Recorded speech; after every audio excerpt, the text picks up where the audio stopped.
当这位黑人选手被击倒那一刻，全场观众都开始兴奋庆祝，因为他们等待这一刻实在是太久了。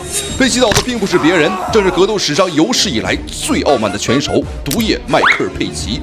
未尝过失败滋味的他，一次次踏过底线，在对手倒地昏迷时，继续咧嘴傻笑，装疯卖丑，将每个对手当作他成名路上的垫脚石，用羞辱对手的滑稽动作，疯狂吸引观众的目光。虽然有很多人厌烦他的表演，但从未有人质疑过他的能力。14战全胜、13场 KO 的傲人战绩，就是他实力最好的证明。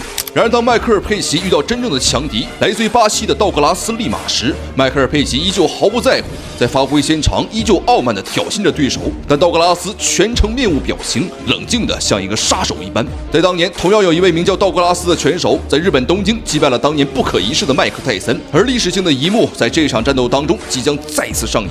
两人的作战风格完全截然不同，一边是凭借变态的身体天赋，自信到不做任何防守，挑衅动作不断，就能够瞬间掌控全场比赛节奏的迈克尔·佩奇，而另一边则是冷静观察、不受任何影响的冷面杀手道格拉斯。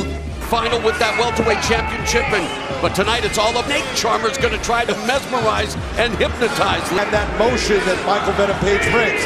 The guy has his hands down low. Loss of his father who died on Boxing Day last year.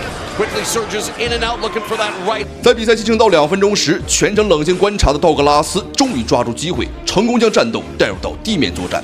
Grand Prix and now Page looking to control his posture, control his arms. From his back. Everyone says, "Oh, Anderson is a stand-up fighter," but Anderson has.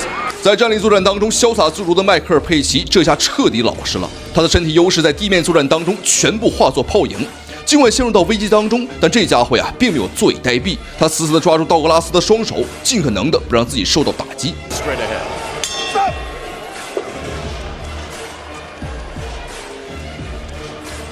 当战斗重新来到第2回合之后，迈克尔·佩奇抓住了机会，重击了对手。然而，当他准备要终结比赛，乘胜追击时，所有人期待的一幕终于到来。Needs to take advantage right now. Douglas he's not quite at 100%.